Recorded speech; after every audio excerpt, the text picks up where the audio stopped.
Ou seja, eu sair da favela e ir para um bairro de classe média baixa, não implica em que as pessoas que já estão nesse bairro, que já eram de classe média, e que talvez até estejam um pouco desapontadas porque não queriam estar num bairro de classe média baixa, ou já estiveram no bairro de classe média alta, e foram parar lá numa das diversas crises econômicas que o Brasil passou, vão me receber e me incluir. Não é? Então, o ressentimento aí pode ter dois sentidos. Eu não quero me identificar com a minha classe, porque essa ascensão de classe não foi uma ascensão de classe, resultado de uma luta de classe. Foi uma ascensão que eu vi como mérito exclusivo meu, ou do meu filho, enfim, do nosso esforço, da nossa luta, etc. Então, a ascensão que se deve a políticas de um governo progressista pode ser interpretada como o mérito individual. Não quer dizer que não haja mérito individual, evidentemente, nesses jovens que o Márcio Postman descreve capazes de trabalhar 16 horas por dia, não é? Mas se eu me esqueço da dimensão política dessa ascensão, mesmo que ela tenha sido promovida apenas por políticas econômicas, essa forma do individualismo me desassocia e me isola da minha classe social. Eu passo a ter desprezo da classe da qual eu vim, não é? E ressentimento porque não sou incluído na classe aonde eu acabei de chegar. Não sou incluído culturalmente, não sou considerado da turma. Não é? Ainda como... aí a gente pode pensar um pouquinho no ressentimento do lado da elite, que esse é, evidentemente, caricato, não é? Porque uma elite que esteve acostumada durante, não anos, nem décadas, mas séculos, que os direitos universais das quais ela gozou eram privilégios, não é? Eram direitos exclusivos para elas, se sentem muito ameaçadas quando outros passam a se incluir nesses direitos.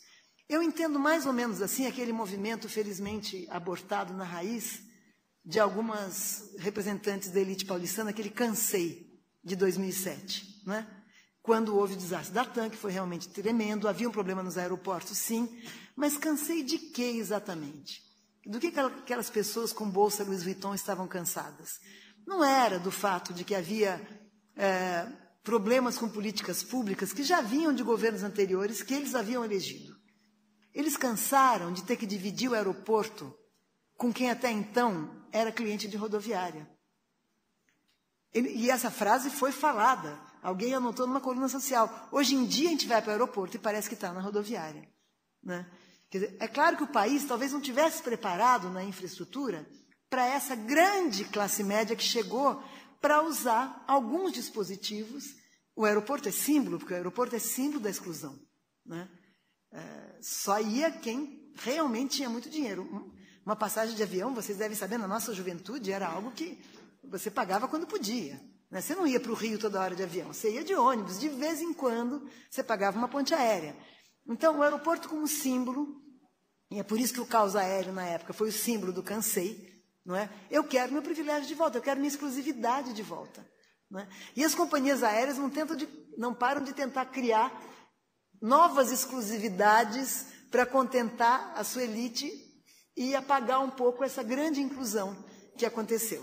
Né? Então, acho que isso é muito importante. Outro exemplo que eu gostaria de dar foi justamente o que motivou a minha coluna Dois Pesos, que motivou o cancelamento da minha coluna no Estadão. Não foi demissão, porque eu não era contratada, mas foi o cancelamento da coluna. O que me fez escrever aquela coluna, em 2010, foram as correntes que chegavam pela internet, que vocês devem ter visto, dizendo, essa Bolsa Família está incentivando a vagabundagem no Brasil.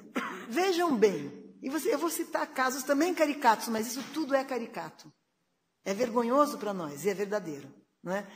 No condomínio onde mora meu primo em Fortaleza, eles não conseguem mais porteiro. Porque o porteiro agora ganha a Bolsa Família e não quer mais trabalhar. E ninguém mais quer ser porteiro. Ora, a Bolsa Família dava no máximo quanto? R$90? 70. Para quem tivesse filhos e não sei, dava no máximo, é isso? R$70. Mesmo que o porteiro ganhasse um salário mínimo, por que ele iria deixar o emprego para ter uma Bolsa Família? Não é? De duas uma. Ou essa classe patronal explorava sem pudor e sem dó, o que a gente sabe que é verdade em muitas regiões do país, não é? Então, é menos do que o mínimo, é para trabalhar noite e dia, é para não ter domingo, é para não ter folga. Isso a gente observa a olho nu, não precisa de pesquisa, a gente sabe. E aí, se o cara ganhou a Bolsa Família e saiu, fez muito bem, não é? É muito bom que as pessoas... Se a Bolsa Família pudesse substituir o emprego, seria muito bom, porque obrigava uma certa... Principalmente na questão de serviços domésticos, que é uma vergonha no Brasil. Embora haja legislação, mas os empregados domésticos não sabem, né? Fora das capitais, que eles têm direitos. Então, é claro que seria muito bom que eles não quisessem trabalhar, para que houvesse um modo de regulamentar a oferta de trabalho, ou então, enfim, essa alegação é falsa. É falsa. A outro exemplo foi, no Piauí, a família da minha empregada, também todo mundo largou o emprego para ganhar a Bolsa Família. Enfim, isso correu pela internet. E esse tipo de alegação, não é, é muito característica do ressentimento da elite. Ou seja, como é que nós estamos tirando do nosso dinheiro, do nosso bolso, dos nossos impostos, não é, para pagar essa gente que não quer trabalhar? Quer dizer, todo o preconceito aí aparece, se revela em nome de uma discussão política, não é? Todo o preconceito se revela e a sensação muito clara de que quem paga imposto, que, na verdade, pela pesquisa do Postman, paga proporcionalmente menos do que o pobre paga, não quer que o seu imposto contribua para diminuir a desigualdade. O seu imposto, e isso eu ouvi num jantar paulistano, quando a Marta Suplicy não foi reeleita, pessoas rindo e dizendo, bom, ela aumentou o IPTU, mas o meu bairro não melhorou nada. Pessoas que moram nos jardins, não é? Claro que não melhorou, não tinha nem mais o que melhorar. Se ela aumentou o IPTU, foi para tentar arrecadar para melhorar o Capão Redondo, não é? Então, esse ressentimento de classe talvez seja o mais perigoso como força política, mas, felizmente, é uma força política minoritária, não é? O ressentimento da classe média que quer se incluir e não necessariamente consegue, e que não percebe a sua ascensão como fruto, sim, de voto de classe, de luta de classe, não no sentido revolucionário, mas pelo menos daquilo que uma democracia permite de luta pelo voto, esse ressentimento talvez seja mais ameaçador para governos progressistas. Porque não é impossível que aconteça um canseio no sentido de, não me deram nada, não me deram o que eu merecia, eu não sou reconhecido, eu tenho uma condição melhor, mas não tive tudo que eu mereço, então agora eu não voto mais nesse governo, não é? Então agora vamos tentar uma despolitização do discurso e uma despolitização da própria conquista. O último caso que eu gostaria de...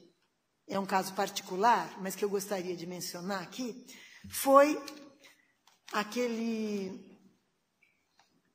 acidente terrível em São Paulo, na Uniban, com aquela moça chamada Geise Arruda, não é? Que foi de mini vestido para a faculdade, não é? E quase foi estuprada pelos colegas. Ali tem dois polos de alienação e de mal-entendido social muito sérios. Um polo é a própria moça, que ela depois, enfim, o que ela podia dizer? Ela disse que ela era uma pessoa livre, que se vestia como ela queria, que ela posou de emancipada, dona do meu nariz, e eu não ligo para os outros. Na verdade, ela simplesmente estava vivendo no Big Brother Brasil. Quer dizer, ela achou que ir de gostosa na faculdade ia ser muito bem recebida, né? Isso tem tudo a ver com a sociedade do espetáculo. Não acho que ela seja tão livre, tão emancipada e tão pouco alienada como ela se apresentou.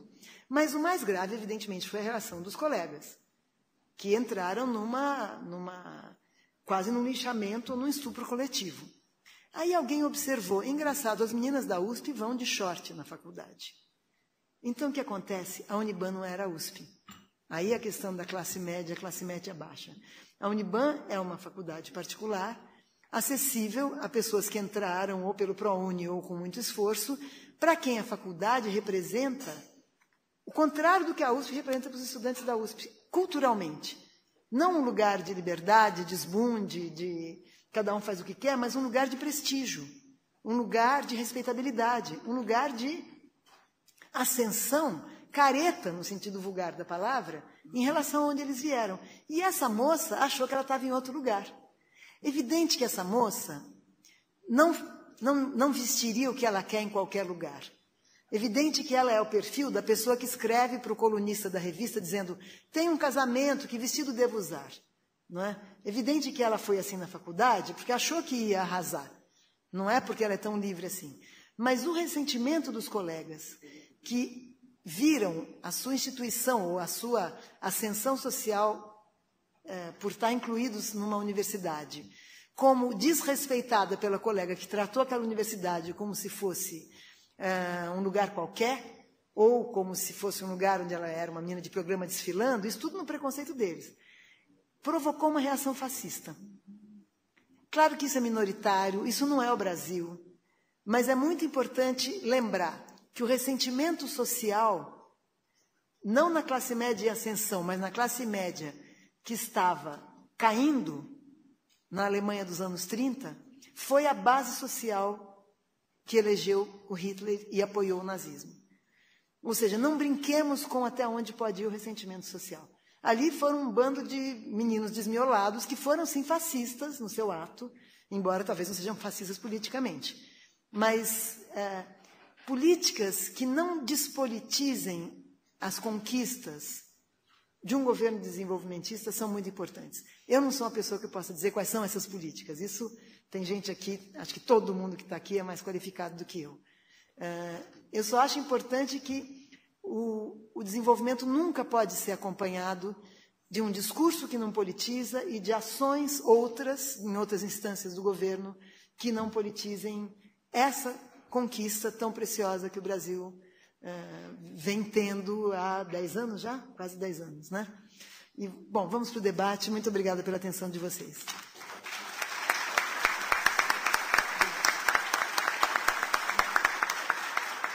Bem, como era de se esperar, temos aí uma bela provocação para o debate. Quero agradecer desde já a Maria Rita pela brilhante fala. E vamos, então, abrir a palavra, como fizemos de outras vezes. Os microfones estão aí, as pessoas podem... A gente faz o seguinte, Maria Rita, uma série de pessoas falam e se faz um comentário, melhor. A gente vai intercalando. Quem quer começar? Sempre aquela... Boa tarde. Só aproveitando para não perder a oportunidade. Você se incomodaria de cada um que falar, dizer o nome, só para eu, porque vocês se conhecem, mas eu não. Nem tanto. Bueno, boa tarde a todos. Sou Aníbal, da Biblioteca Nacional. Mas, olhando com a sua palestra e observando uma questão que vem sempre ao encontro de como se manter uma classe que você está chamando hoje de emergente. Na palestra passada era a amplitude dos trabalhadores, mas como perdurar com esse número crescente que nós temos, ou como galgar outros números mais. Recentemente estava lendo alguns dados sobre a China em específico, e China demonstra hoje que possui 400 milhões de leitores. 400 milhões de leitores. Onde? Ah, leitores, leitores, desculpe. Você vai ter tradução também. Tá, entendi, leitores. Não é leitores, não, sim, mas eleitores. Não? Nesse número, o que se vem ao redor é entender como cresce uma economia também, em virtude de permitir que as pessoas refundem ou revejam cada vez mais seu país de várias óticas, pela possibilidade que a leitura oferta. Pensando nisso, justamente, estava olhando na questão que você colocava em específico, era da questão da passividade do sujeito. E aí me veio na questão da memória em específico que viveu agora um colega, onde sua empregada... O marido, ao ir ao trabalho, sofreu um acidente e ninguém soube disso. 2 dias depois, procurando, se descobriu que ele estava no hospital. Ela descobriu que ele estava no hospital. E foi ao encontro, foi ao hospital. Então, o médico, na situação em que ele se encontrava, falou: é necessário que você leve essa situação ao Ministério Público para lograrmos uma UTI. Eu acho que o único que ele entendeu foi Ministério Público. Necessariamente a entender que era Ministério Público tinha algum problema. Ela e ele, e ela guardou a receita que o médico lhe deu, e o marido no outro dia veio a óbito. Ela teve medo, achou que era um problema dela. Dela, ou dele. Quando nós não sabemos, ou não conhecemos minimamente o que nossa Carta Magna nos provê, para que nós possamos estar dentro, ou incluídos dentro desse número de emergente, ou sintamos essa possibilidade, eu minimamente tenho que conhecer meu mundo, ou ter outras leituras do meu mundo, ou dos mundos. Ler o mundo significa, para aquele que está hoje dentro desse contexto dos emergentes, que passa de um número de R$1.157 para frente, a permissividade ou a permissão de que a leitura faça parte do seu dia a dia.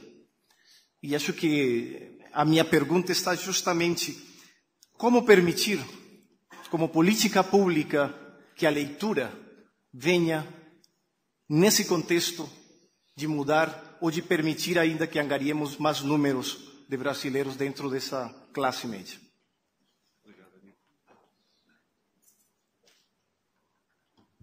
Sempre lembrando de falar o nome e onde trabalha, qual é o ministério, qual é a área? Sim, vou falar. Boa tarde, meu nome é Gisele, trabalho no Ministério da Cultura, Secretaria de Cidadania Cultural. Maria Rita, na impossibilidade de colocarmos toda a sociedade brasileira para um processo de psicanálise, como você, que soluções você apontaria para sairmos desse impasse, dessa situação de ressentimento social, através das políticas públicas, através da educação ou através da cultura, como sugeriu a Marilena Chauí na palestra precedente? Gostaria de ouvi-la neste sentido. Obrigada. Por favor.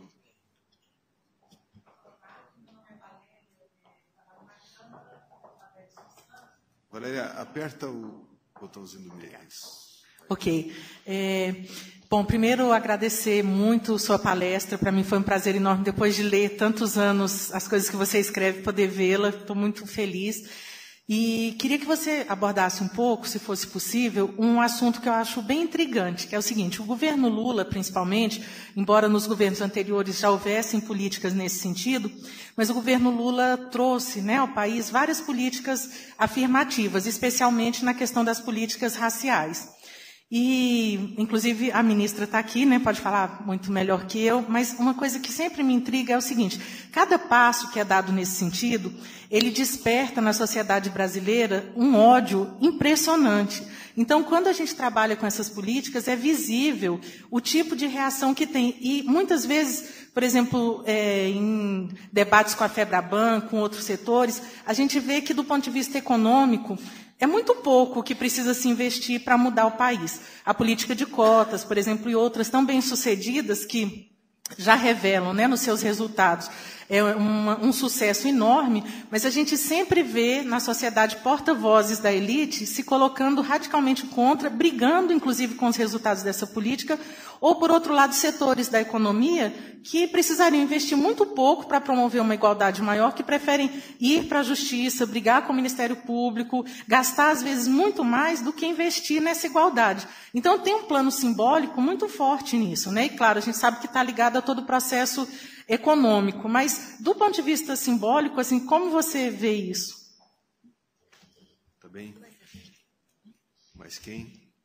Não precisa só quem está aqui à mesa, não. Pode ser os de trás também, tá? Pois não, companheiro.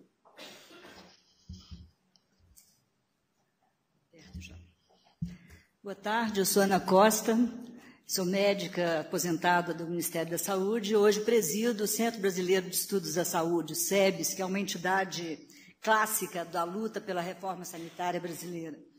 Exatamente, eu acho que aqui gostaria de trazer um exemplo para que nós pudéssemos refletir sobre essa conjuntura. É muito grave, de fato, essa condição atual do Brasil, que criou, por meio da nossa política econômica bem-vinda, mas que acentuou o processo de despolitização, com o qual eu concordo perfeitamente.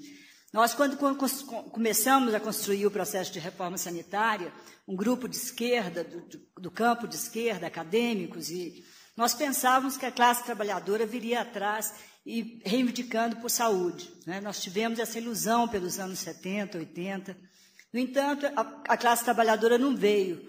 A CUT e os demais sindicatos foram para os planos privados de saúde, embora estejam em todos os espaços políticos defendendo o Sistema Único de Saúde, que nós conseguimos imprimir como conquista na nossa Constituição.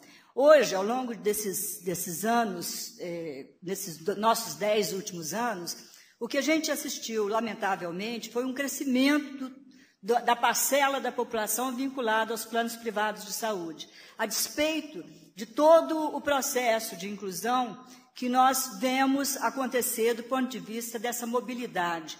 Então, de fato, em termos de saúde, nós estamos alimentando uma classe de consumismo de saúde e que tem cada vez mais um sentimento de ausência de direitos quando nós vemos a ausência de mobilidade dos movimentos sociais, né? Inclusive dos movimentos sociais que mais têm conquistado políticas nos nossos governos, em relação à questão do próprio direito à saúde. De novo, aí, talvez trazendo um pouco de Freud, né? Talvez opere aí um fetichismo, né? Um fetichismo nesse campo, né? Talvez até ousando um pouco avançar nessa coisa da reflexão sobre o ressentimento, até como uma estratégia de aproximação da classe social subjacente, né? A busca por esse tipo de mecanismo, né? Que, no caso dos planos privados, do serviço privado, que nós todos, sabidamente, sabemos não ter a qualidade e nem a efetividade que tem o próprio Sistema Único de Saúde, e tem sobejos estudos aí mostrando isso. Então, esse exemplo me parece importante, e essa coragem que vocês estão tendo de colocar isso sob reflexão, parece que exige que nós pensemos sobre o que nós temos construído como políticas e quais são as grandes defasagens de uma retomada de um processo que politiza a sociedade, né? Quer dizer, dificilmente essa será uma tarefa de governo, embora muitos de nós, por dentro do governo, pensemos isso, né? Eu acho esse um outro equívoco dos anos de governo progressista no país, é pensar que nós, do governo, porque somos de esquerda, podemos fazer essa tarefa da repolitização da sociedade, né? O que é capaz de mover, de impulsionar a sociedade nesse momento para uma retomada efetiva dessa mobilização política, dessa consciência política tão necessária nesse momento? Acho que essa seria a grande pergunta. Obrigada. Ok. Vamos ouvir o Paulo Carvalho, Nabil, depois a gente volta para a Maria Rita.